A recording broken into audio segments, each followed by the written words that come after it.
if I would recommend it here into what D+ have put together, because they're going to be so strong in the early mid. I don't hate the mid AD here in this composition, but because you do have that extra magic damage from Heimerdinger, trying to play around this comp feels a little bit disjointed because you have some pick power in Sejuani Varus, right? And you know, you can Varus ult after the Sejuani prison goes down, and then you're like, okay, got that follow-up damage. But not a huge fan of this one. He's in this awkward spot where if you try to nerf him anymore, then like so many elos, if he doesn't have a Nami with him, he feels useless and really bad to play. But like at the pro level, he can just be so oppressive and forcing bans. So he's kind of been balanced into a corner and almost needs like a rework or something in order to be fixed, in my opinion. Is well, it's hard. It's hard. If you they tried that with Yuumi. Yeah, that's a different story where they're like, yeah, we were trying to do that. It's not working yet. We're not ready yet. So just remove that for a little bit. And then she got played anyway. And so as a result, European teams don't enjoy playing him as much. That's kind of my take. Yeah, I think that's fair. Also, based on what I saw yesterday. Yeah. I want to say that the new tournament format for LCK makes it better. Trying to make a play on the Saint. I think he's just dead. Yeah, 100-0, first blood. That goes the way of Liv Sandbox, and Saint just had no chance. Either had to flash the Sedge, or he just dies. With the wave clear with the Heimer and the Varus, it's really hard to set up a dive here. Okay. Well, might be able to force a couple of flashes at least. As Plan B is going to get isolated and killed. Diablo does not opt to flash the Maokai for some reason, and that is going to be a double kill in the bottom side for DK. This Yone here, because he's like, all right, well, I've scrimmed against Saint. I know what his power level is, and I want to be the one who has a lot of agency here in mid. Can't even get a back off. As another Maokai ultimate, this time is going to catch the Heimer. I think it's a little early, as we also do have Vincenzo, one of the best names that we have in Challengers. Flash forward, that looks like a dead Nami as Loopy goes down. And a nice little setup there. That is, it's not quite Sejuani Ashe, but it's Sejuani Vari. Only Plan B is a flasher because he flashed, but no one else has been flashing is what I was saying. But yeah. I'm not sure why we're electing not to flash in these scenarios. As nice last hit from Saint, but that's not going to save his mid lane, which is entirely in shambles. But Liv Sandbox have played this very well so far. Yeah, I just think Liv Sandbox's comp needed to get farther ahead, as maybe they were going to be able to do it here. Nice bubble onto the Heimerdinger. And Diehug is alone. Nobody was able to follow up because guess what? Maokai exists, Wolf. And they gave them Maokai first pick. They did do that. They did surrender the Maokai pick over. And now Liv Sandbox trying to operate around these turrets. I don't think D+ care very much. Well, now Plan B doesn't have flash, so he's just dead. As in goes Goody, he's trying to do something, but immediately is just running straight into full armor building Ornn and an insane amount of disengage as Loopy takes a massive chunk from Diablo. Actually a nice little poke from him there, but can they actually get into this pit is the other question. And look at Vincenzo. He's pretty zoned, but DK are going to respect this. I think with Emperor's Divide up for Saint, though, this is really hard to play out. I don't think you can actually collapse. You have to kind of just fight back and hope those arrows hit. That's your only hope here. I'm feeling a little flippy today. That's going to go the way. A double kill from Guti, who just assassinates the backline. Thanatos, he does not have flash. He's dead too. So, yeah, DK got the Drake, but what was the cost? I mean, Liv Sandbox, huge amount of kills. In this game, I think it will feel like it's a thing.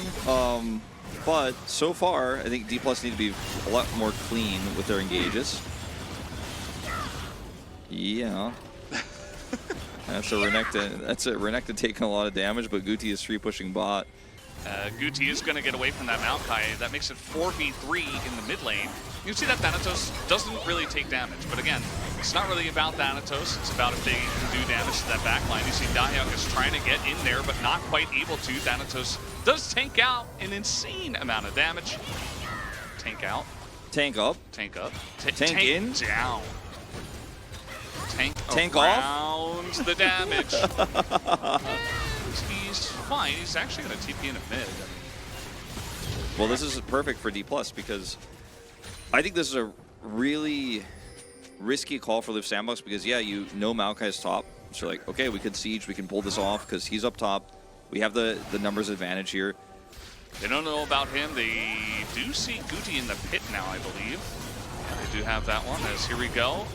Dominus pops. The Heimerdinger going to get that stun onto Azir, and Saint gets 100 to 0, and it's perfect. The flank, tons of damage does come out from the front line, but this flank, I think, will be successful, as Diablo and Guti quite low themselves, but not really going to matter all too much, and maybe now they can turn onto the Baron. Yeah, I think they can. The Baron was not secured in the initial exchange, but the crossfire that was set up with the Renekton and Guti coming in with the ult was just so well played for Liv Sandbox. Guti very low here, so does Diablo, but they should be able to do enough damage here and secure this. Push them away and try to like prevent. He's like essentially a poke champion in a way, as we are going to have this ult go straight into Loopy. He's going to flash the chains though, as a couple of ults down now for Liv Sandbox, but they get the flash out of the support, I guess. They're sieging super hard here in mid so that the Renekton can try to get that turret down on the top side, but he is also being pushed back here by this Leandre's damage.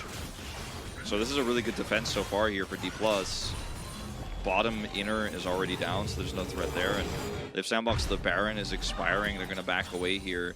And Vincenzo's health is going to drop. Okay, this is absurd to try to do.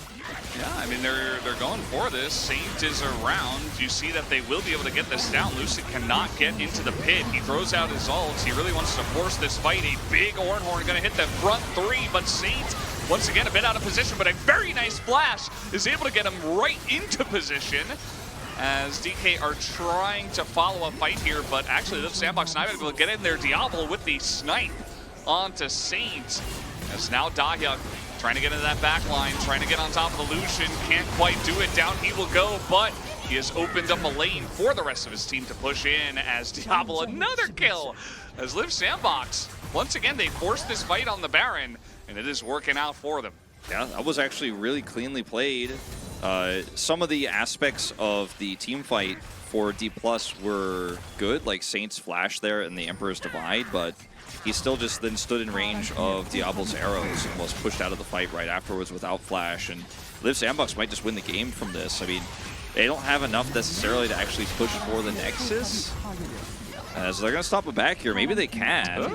Almost stop it back. Oh, not able to stop the teleport, though. Yeah. I think Liv Sandbox might still be able to get this as well. Loopy's just, you know, doing his service, I guess. They're going to just back away here. Looks like Nexus turrets will be saved. In a fantastic spot at this, you know, potential Soul Drake, as Dahyuk in a lot of trouble. He goes into his Sterix and has to flash away as we, what? It's Horn is weird, just like man. figure skating, I guess. Nice little maneuver there. This is potentially an inhibitor down, although the rest of the team is not sticking around. Scared about getting flanked here, so has no inhibitor. TP. Yeah, you don't want to try to force this. You know, I've already got my hands on the bot POG button at this point in time, because the Varus this game from Diablo has been quite insane and has just been so impactful in this game. I mean, look at the poke they're taking now. No ult, he's still flanking here potentially onto Saint, and look at where Guti is. Saint cannot get caught, or this is the end of it. Give it up. Just gonna give away the soul. That's Hextech soul to Liv Sandbox. I think Liv Sandbox have won this game. I just don't see D+ actually with how they're playing this.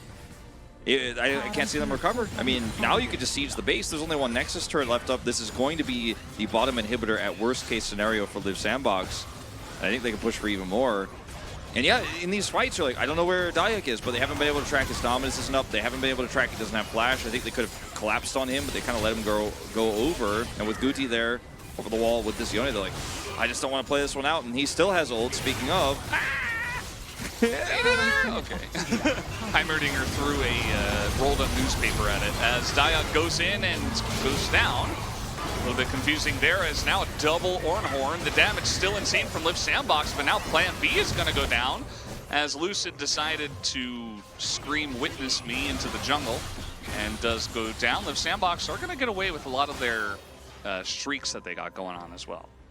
Dahyuk has been consistently getting good flanks off. He's gone a bit too ham sometimes, but, you know, he's doing his job. He's creating space for Plan B, Diablo and Goody to put in that damage. As here we go, Sedge ult is out, Baron goes down, and Live Sandbox, probably the right thing, you know, a good phalanx there for the side of DK, and so they just say, well, we already got the Baron, so who cares? Saint hasn't been able to threaten a big ult. You know, he hasn't been able to get close enough to these fights to actually start engaging in neutral and burning away at these health bars. So his build, again, a lot of damage there, but if he can't use it, who cares what items he has in his inventory?